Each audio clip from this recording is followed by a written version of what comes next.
Hello students, let's understand the following question. Question आपका a to the power n plus b to the power n divided by a to the power n plus n minus 1 plus b to the power n minus 1 is the am between a and b if n is। ठीक है, तो इसका हमको value निकालना है। तो देखिए इसमें गिवन क्या दिया हुआ है। Given is a to the power n plus b to the power n divided by a to the power n plus n minus 1 b to the power n minus 1। ठीक है, am of a and b. ठीक है, तो इसे solution कैसे निकालते देखते हैं। सोल्यूशन एन बराबर व्हाट। ठीक है, तो देखिए कि if a and b are two positive numbers then its am is given by a plus b by 2। ठीक है, कि अगर a और b दो पॉजिटिव नंबर्स हैं तो इसका एम क्या होगा, a प्लस बी बाय 2। ठीक है, तो इस कॉन्सेप्ट की मदद से इसको हम लोग सॉल्व करेंगे। ठीक है, तो यहाँ से क्या, तो देखिए from question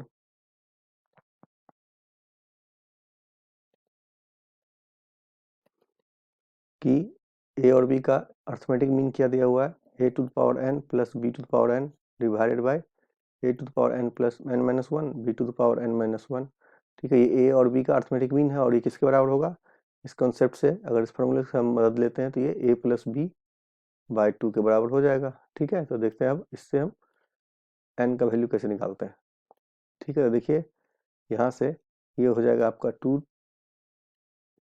A to the power N plus 2 into B to the power N is equal to A N plus A B to the power N minus one plus B A N minus to the power N minus one plus B to the power N. ठीक है, A into A N minus one A to the power N हो जाएगा, A into B to the power N minus one a into B to the power N minus one हो जाएगा, b to the power N minus one. ठीक है, और plus ये b into A to the power N minus one plus B to the power N हो जाएगा। तो अब देखिए यहाँ से ये क्या हो जाएगा, ए एन और बी एन यहाँ से कैंसिल आउट हो गया, A to the power N plus B to the power N is equal to क्या हो जाएगा, A B to the power N minus one plus B A to the power N minus one. A to the power N minus, इसको हम लोग इधर ले आते हैं, B A to the power N minus one. ठीक है, और ये हो जाएगा A B to the power N minus one minus b to the power N. ठीक है, इस ढंग से इसको रीअरेंज कर लिया। रीअरेंज करने के बाद अब देखिए यहाँ से A to the power N minus one common ले लिया, तो ये क्या हो जाएगा, ए माइनस बी, और यहाँ से b to the power N minus one common ले लिया, तो ये हो जाएगा ए माइनस बी। अब देख रहे हैं कि ए और बी अगर सेम नंबर नहीं है, ठीक है, ए और बी सेम नंबर नहीं है, इफ पहला केस जो है सो क्या होगा, इफ देखिए अगर हम ये केस लेते हैं कि A not equal to B, तो यहाँ से क्या हो जाएगा, A minus B cancel out हो गया, तो A to the power N minus one is equal to B to the power N minus one. तो इस केस के लिए क्या है, चूंकि ए तो बी के बराबर नहीं है, तो ओनली पॉसिबल केस इज कि एन बराबर वन हो जाएगा। ठीक है, तभी A to the power zero is equal to B to the power zero तो इज इक्वल टू वन हो जाएगा। ठीक है, चूंकि ए तो बराबर बी के नहीं है। ठीक है, और अगर ए बराबर बी है तो ये हर हमेशा जो है सो ये जीरो बराबर जीरो हो जाएगा। ठीक है, तो उसमें एन का कोई मतलब नहीं रह जाता है। ठीक है, अगर ए बराबर बी हो गया तो देखिए यहाँ से ये अगर ये एन बराबर ए बराबर बी हो जाएगा, तो ये क्या हो जाएगा, ये हो जाएगा two to the power A, two into A to the power N और two into A to the power N minus one, तो ए बराबर ए। ठीक है, तो वो हर हमेशा सही है।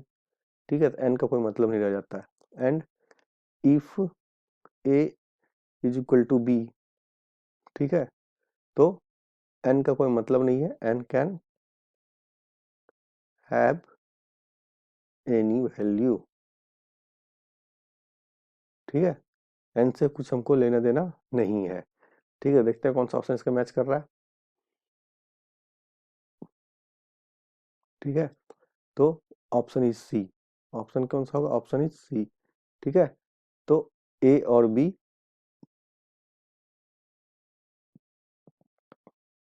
जब इक्वल नहीं है तो, ठीक है, तो ऑप्शन इज सी।